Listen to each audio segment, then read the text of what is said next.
All right, so this last video should pretty much wrap up the most important things for you to know as you're going to be working here. So the last thing I wanted to show you was how to add stuff to transactions. So the transaction app is where we keep all the information for the properties that we have in our contract.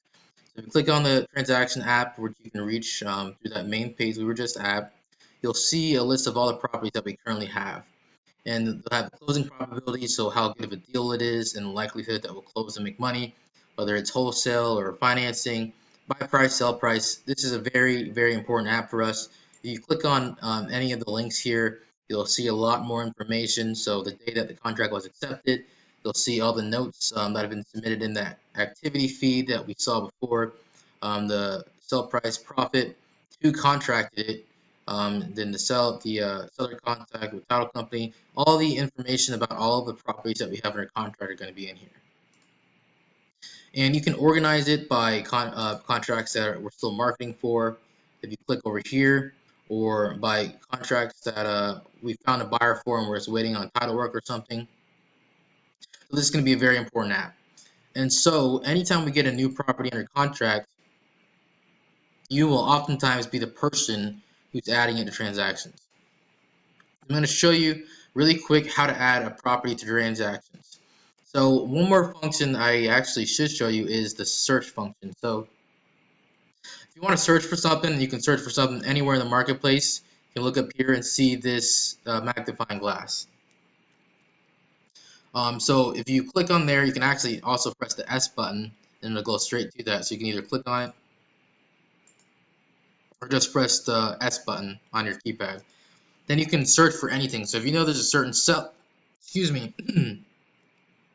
so you know if there's a certain seller or a property that you want to pull up, you can go there. So I'm going to search for something.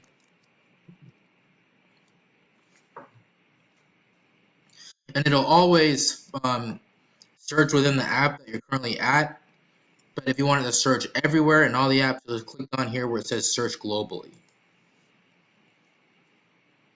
Then you'll see all the matching potential matches for what you're looking for. So I'm going to click on this seller here, and I'm going to show you how to add it to your transaction. So let me type in a random address here.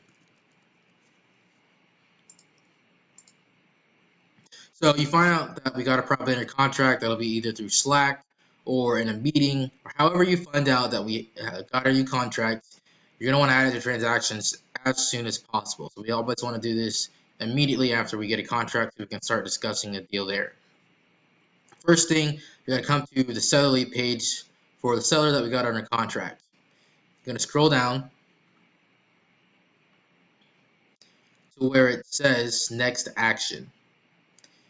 And you're going to look at this button and it says create offer item. So you're going to click that. Next thing you're going to want to do is refresh the page.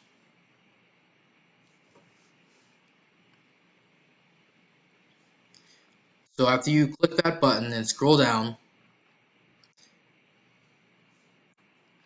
so it hasn't shown up yet.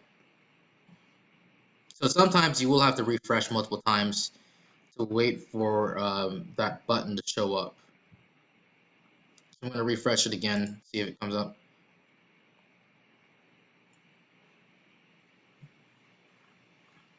There it is. So you'll see it in the activity feed here. So you can click on that.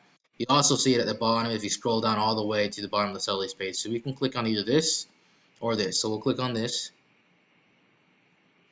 This is where the offer is. So what you're going to want to do is press this button.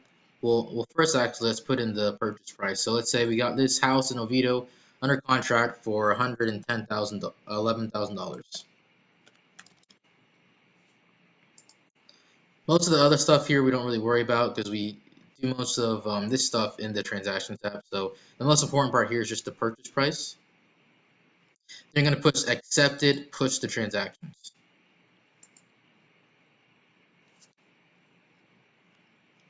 Then you'll see that it loaded that in here. So I made a new transaction. So you're going to want to refresh. You can refresh if it doesn't show up.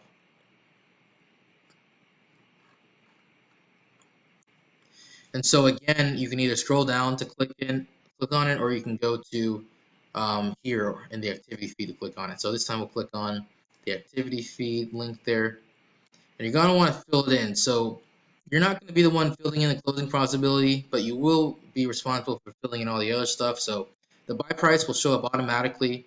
The dispositions manager will decide the sell price, so don't worry about that. If it's a cash deal, which is the vast majority of our deals, it's going to be wholesale. So you click on wholesale. Make sure that this date is right. So if you're adding it to transactions the day or two after that it got accepted, make sure you put in the correct date. So next thing you're going to fill out is the acquisitions rep. So let's say that Andrew got this one under contract. They'll fill in the dispositions rep. So we'll just say that Andrew is the dispositions as well. Obviously, that's going to be whoever the dispositions manager is. She'll just type their name in there. Acquisitions rep is the person who went out to the house and got it under contract or over the phone. The title company is going to vary. So whoever we decide to use, if you know that information, you're going to want to put that in here as well. Always just scroll down and make sure that all the important info is filled out. And then lastly, you're just going to want to put the campaign in here. So again, once you add it to transactions, you're going to want to add, and also sometimes it won't bring up the property, so you might have to click in here, kind of like you do on the Sally's page, and type in which property it is that we got under contract. Then again, click on the wholesale button. If it's a cash deal or if it's financing, click on that button. Buy price should be loaded in automatically, but if it's not, fill that out. You're not going to worry about stuff like this. That's the dispositions manager. If you do know it, then yeah, you should fill that in to help out. The acquisitions rep is the sales rep that got under contract. The dispositions rep is whoever is going to be the one selling it. And sometimes as well, the seller contract might not load. So if that's the case, then just fill it in. Title company, if you know it. And then again, the last thing is just making sure the campaign is filled in down here. You can also add a transaction by just going straight to the transactions app.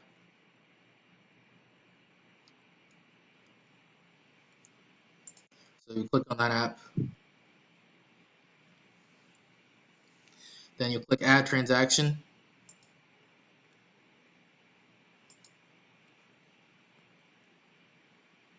Then you'll just fill in all the info that we just talked about. So that's the second way to do it. If you do it this way, you're going to have to fill in a lot of the info manually. Whereas if you do it the way that I showed, a lot of that will be filled in automatically. So again, you're always going to want to add stuff to transactions as soon as possible after we get it under contract. And that's how you add stuff to the transactions app.